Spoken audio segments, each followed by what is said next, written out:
अस्सलाम वालेकुम जी and welcome back to another video. Hope you guys are doing well. आज की वीडियो बहुत ही इंटरेस्टिंग होने वाली है क्योंकि इसमें आपको एक बहुत ही बेहतरीन इंफॉर्मेशन देने वाला हूँ जो कि आपके लिए बहुत हेल्पफुल होगी, क्योंकि आजकल हमारे बहुत सारे पाकिस्तानी जो हैं वो मुल्क से बाहर जाना चाहते हैं, और सिर्फ मुल्क से बाहर नहीं जाना चाहते बल्कि किसी अच्छे कंट्री में जाना चाहते हैं जहाँ के वो अपना फ्यूचर बना सकें और अच्छी और डिसेंट लाइफ बना सकें। तो पाकिस्तानी लोगों के लिए तो वीडियो है ही, लेकिन स्पेशली उन लोगों के लिए है जो पाकिस्तानी हैं और गल्फ़ में रहते हैं, दुबई, सऊदीया या किसी भी गल्फ़ कंट्री में रहते हैं। आपको बताऊंगा कि आप गल्फ़ के ये जो 6 कंट्री हैं उसकी रेजिडेंस की बुनियाद पर कौन कौन से जो मुल्क हैं उनका विज़िट कर सकते हैं, और वीज़ा आपको कितनी आसानी से मिलेगा, वीज़ा ऑन अराइवल मिलेगा, वीज़ा फ्री मिलेगा, और कौन कौन से आपको डॉक्यूमेंट्स चाहिए होंगे, वो सारी चीज़ें आपके साथ शेयर करूँगा।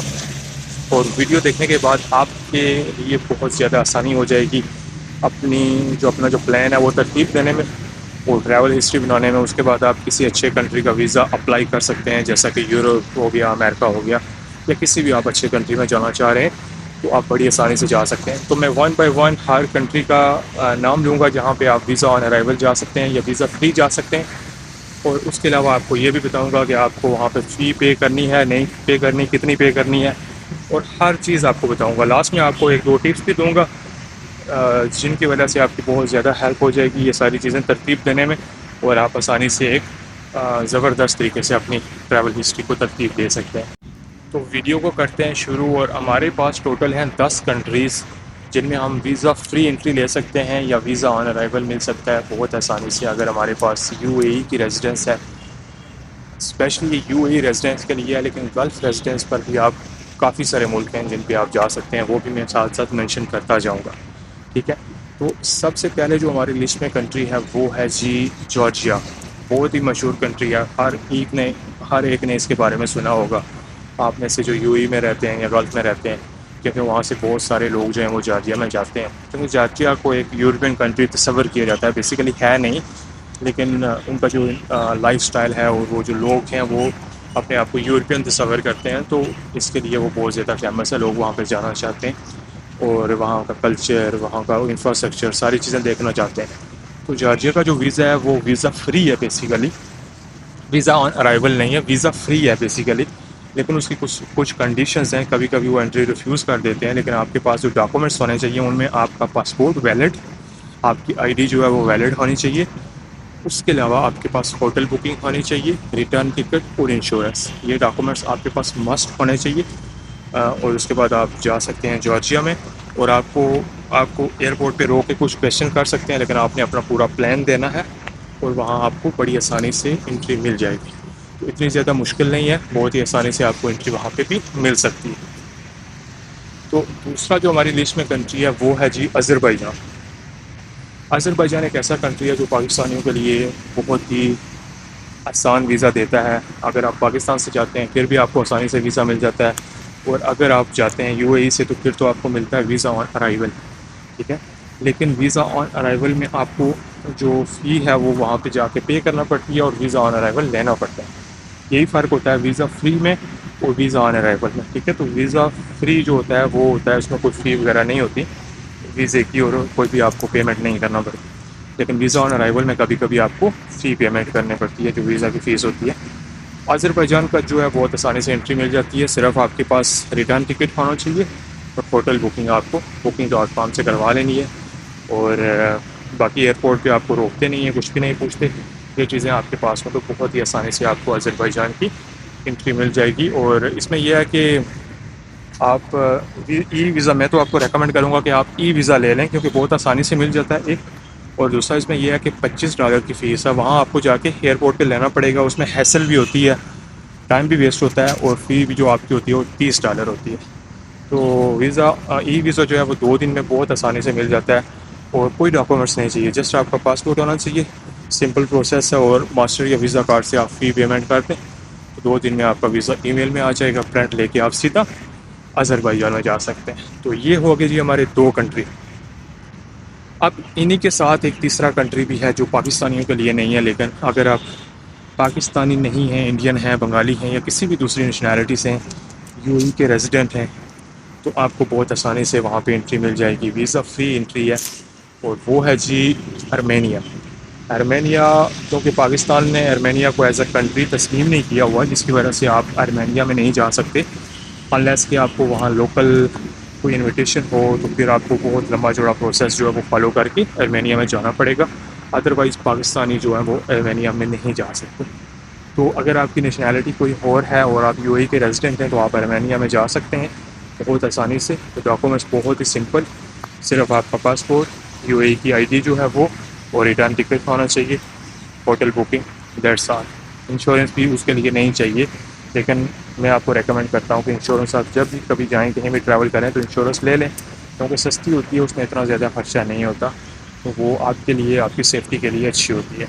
तो ये हो गई जी हमारी इस रीजन से 3 कंट्री जो कि आप ट्रैवल कर सकते हैं एज अ यूएई रेजिडेंट। अब हम चलते हैं उन्हीं के साथ जो दूसरे कंट्रीज़ हैं, ज़्यादा दूर नहीं है लेकिन रीजन थोड़ा चेंज हो जाता है। और अभी हम चलते हैं जी सेंट्रल एशिया में। सेंट्रल एशिया में जो है हमारे कंट्रीज़ हैं, उनमें नंबर 1 पे है जी उज़्बेकिस्तान। उज़्बेकिस्तान जो है वो वीज़ा फ्री एंट्री है यूएई रेजिडेंट के लिए, और इसमें आपको कोई फ़ी पेमेंट ऑन अराइवल नहीं करना पड़ती, बिल्कुल वीज़ा फ्री आपको मिलता है। और कोई डॉक्यूमेंट्स भी नहीं चाहिए, मज़े की बात, सिर्फ रिटर्न टिकट होना चाहिए, आईडी होनी चाहिए यूएई की एमरेट्स आईडी, और पासपोर्ट वैलिड होना चाहिए। होटल बुकिंग आप करवा लें booking.com से, और आपको बहुत ही आसानी से वहाँ पे एंट्री मिल जाएगी। और उसके साथ ही दूसरा कंट्री लगता है किर्गिस्तान, जिसका वीज़ा ऑन अराइवल है। अगेन आपको बताऊँ कि वीज़ा ऑन अराइवल में आपको कभी कभी फ़ीस भी देना पड़ती है, पेमेंट करना पड़ती है, और $50 की जो फ़ीस है वो किर्गिस्तान की वीज़ा ऑन अराइवल की है, जो आपने एयरपोर्ट पे करनी है, और वो स्टिकर वीज़ा जो है वो आपके पासपोर्ट पे पेस्ट कर देंगे। तो ये 2 कंट्री जो हैं सेंट्रल एशिया से हैं, जो वीज़ा ऑन अराइवल और वीज़ा फ्री एंट्री है यूएई रेजिडेंट के लिए और गल्फ़ रीजन के लिए। तो ये हो गए यार हमारे 5 कंट्री। उसके बाद हम आ जाते हैं यार मिडल ईस्ट और अफ्रीकन रीजन में। यहाँ पे जो कंट्रीज़ हैं जो वीज़ा फ्री एंट्री देते हैं यूएई रेजिडेंट को या वीज़ा ऑन अराइवल देते हैं, उनके बारे में डिस्कस करते हैं, क्योंकि ये एक वाइडर रीजन है। तो शुरू करते हैं। सबसे पहले जो मोस्ट प्रोमिनेंट कंट्री है, बहुत करीब है यूएई से, वो है ओमान, मिडल ईस्ट का, जिसमें आपको वीज़ा ऑन अराइवल मिल जाता है बहुत आसानी से, और वीज़ा फ्री नहीं मिलता, वीज़ा ऑन अराइवल ही मिलता है, जिसकी आपको फ़ी पेमेंट करना पड़ती है 50 दिरहम। और आप ई वीज़ा भी ले सकते हो, ई वीज़ा बहुत आसानी से मिल जाता है। और इसका सबसे बड़ा बेनिफिट यह है कि एक तो यूएई से बहुत करीब है, दूसरा सस्ता है, और तीसरा आप बस में जा सकते हो, जिसके लिए आपको जो है कोई एयरलाइन टिकट नहीं लेना पड़ता, और बहुत सस्ते में आप इस कंट्री को कवर कर सकते हैं 2-3 दिन के लिए, जो कि बहुत बेनिफिट आपको देगा। उसके अलावा जी जो इसके बाद हमारी लिस्ट में कंट्री है वो है जॉर्डन। जॉर्डन जो कंट्री है जी वो भी मिडिल ईस्ट में आता है। उसका बॉर्डर शेयर होता है सऊदीया के साथ, और उसका वीज़ा आप ले सकते हैं ऑन अराइवल। और ऑन अराइवल वीज़े के अलावा वहाँ पे आप ई वीज़ा भी अप्लाई कर सकते हैं। लेकिन ऑन अराइवल वीज़ा अगर आप ओकाबा में जाते हैं, ओकाबा उसका एक सिटी है, उसमें जाते हैं, तो फिर तो आपको मिलता है वीज़ा फ्री, मतलब आपको वीज़े की कोई फ़ीस वगैरह पेमेंट नहीं करना पड़ती। लेकिन अगर आप जाते हैं ओमान में, अमान जो है वो जॉर्डन का कैपिटल है, उसमें जो है आपको फ़ीस जो है देनी पड़ती है, जो कि है 270 दिरहम। ठीक है, तो ये फिर आप पे डिपेंड करता है कि आप कौन से सिटी में जाना है और कितने दिन के लिए जाना है। और बाकी ई वीज़ा अगर आप लेंगे तो बहुत आसानी से मिल जाएगा, लेकिन उसकी भी फ़ीस है 270 दिरहम, जो कि थोड़ी सी एक्सपेंसिव है, लेकिन बहुत अच्छा कंट्री है, हिस्टोरिकली बहुत मज़े का है। और मैं तो आपको रेकमेंड करूँगा कि अगर आप वहाँ पे जाना चाहें तो ज़रूर जाएं, अगर आपको हिस्ट्री से और कुछ ऐसा कल्चर देखना है जो कि आपके लिए बहुत इंटरेस्टिंग हो सकता है। और इसके अलावा जी अगला जो कंट्री हमारी लिस्ट में है वो है इजिप्ट। इजिप्ट जो है वो उसने रिसेंटली, मतलब 1 साल हो गया है, उसने भी वीज़ा ऑन अराइवल कर दिया है यूएई रेजिडेंट के लिए और गल्फ़ रीजन के लिए। तो आप बड़ी आसानी से इजिप्ट में जा सकते हैं और वहाँ पे वीज़ा ऑन अराइवल ले सकते हैं, जिसकी फ़ीस है $25। वहाँ एयरपोर्ट पे आपने $25 लेके जाने हैं, डॉलर में आपने फ़ीस पे करनी है 25, और फिर वो आपको एक स्टिकर से लगा देते हैं, और बहुत आसानी से वहाँ पे आपको मिल जाता है वीज़ा ऑन अराइवल इजिप्ट का। तो वो भी बेस्ट कंट्री है, हिस्टोरिकली बहुत रिच है, और वो उसको आप विज़िट कर सकते हैं, अपने ट्रैवल हिस्ट्री में शामिल कर सकते हैं। तो वो भी अफ्रीका में आता है बेसिकली, मिडल ईस्ट के बिल्कुल साथ ही लगता है, लेकिन रीजन उसका अफ्रीकन आ जाता है। उसके अलावा जी हमारा जो नेक्स्ट कंट्री है वो है जी अफ्रीकन रीजन का ये कंट्री है ट्यूनिशिया। इसको हम बोलते हैं उर्दू में ट्यूनिस। ट्यूनिस में आप जा सकते हैं जी अगर आपके पास यूएई की रेजिडेंट है, ये गल्फ़ रीजन में किसी भी जगह पे आप रेजिडेंट हैं तो ट्यूनिस में आप जा सकते हैं। बहुत आसानी से आपको एंट्री मिलेगी वहाँ पे। आपका पासपोर्ट, आईडी वैलिड होनी चाहिए, रिटर्न टिकट होनी चाहिए, होटल बुकिंग होनी चाहिए। 15 दिन का आपको स्टे मिलेगा ट्यूनिस में, वीज़ा फ्री। आपको कोई पेमेंट वगैरह एयरपोर्ट पे नहीं करना पड़ेगी और बहुत आसानी से आपको एंट्री वहाँ पे मिल जाएगी। तो इसके बाद जो हमारा लिस्ट में कंट्री है जी वो लास्ट है, और वो भी है अफ्रीकन कंट्री, जो है मोरक्को। मोरक्को एक मुस्लिम कंट्री है, जिस तरह ट्यूनिस और इजिप्ट मुस्लिम कंट्री हैं, और ये बिल्कुल जो है ना स्पेन के साथ लगता है। और मोस्टली जो पाकिस्तानी हैं वहाँ से इलीगल टंकी वगैरह लाने के चक्कर में जाते हैं, जो कि वहाँ से बहुत मुश्किल है। और आपको मैं बिल्कुल भी रेकमेंड नहीं करूँगा कि आप टंकी के लिए मोरक्को में जाएँ। लेकिन बहुत से पाकिस्तानी गए हुए हैं वहाँ पे, वो लगा रहे हैं टंकियाँ, ऐसा कर रहे हैं। तो मुझे नहीं पता ये कितनी देर आपको मिलेगा वीज़ा, लेकिन बहुत जल्द ये बंद हो जाएगा। जैसी हमारी हरकतें हैं उनकी वजह से ये बहुत जल्द बंद हो जाएगा, इतनी तो पक्की गारंटी है। तो मोरक्को का आप ई वीज़ा ले सकते हैं जी अगर आपके पास यूएई की रेजिडेंस है। तो बहुत ही सिंपल से डॉक्यूमेंट्स चाहिए, हाँ, पासपोर्ट, आईडी, एक फ़ोटो, होटल बुकिंग और फ़्लाइट रिटर्न टिकट। आपने सिर्फ बुक नहीं करना, लेकिन जस्ट आपने वो रिज़र्वेशन करके अप्लाई करना है। ई वीज़ा 2 से 3 दिनों में आपका ई वीज़ा आ जाता है, और प्रोसेस बहुत ही सिंपल है और आप आसानी से मोरक्को में ट्रैवल कर सकते हैं। तो ये टोटल हमारे कंट्री थे जी, 10 कंट्री थे जिनके बारे में आज हमने डिस्कस किया, और होपफुली आपको काफ़ी ज़्यादा इससे हेल्प हुई होगी। अभी मैं आपको 1-2 टिप्स आपके साथ शेयर करता हूँ, जो कि अगेन आपके लिए बहुत हेल्पफुल होंगी, क्योंकि आप ट्रैवल हिस्ट्री बनाने के लिए कर रहे हैं।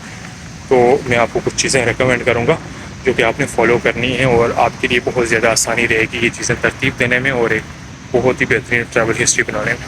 जो चीज़ें आपके लिए हेल्पफुल हो सकती हैं उनमें नंबर 1 चीज़ जो है वो ये है कि आपने कभी भी एक साथ सब कंट्रीज़ का ट्रैवल नहीं करना।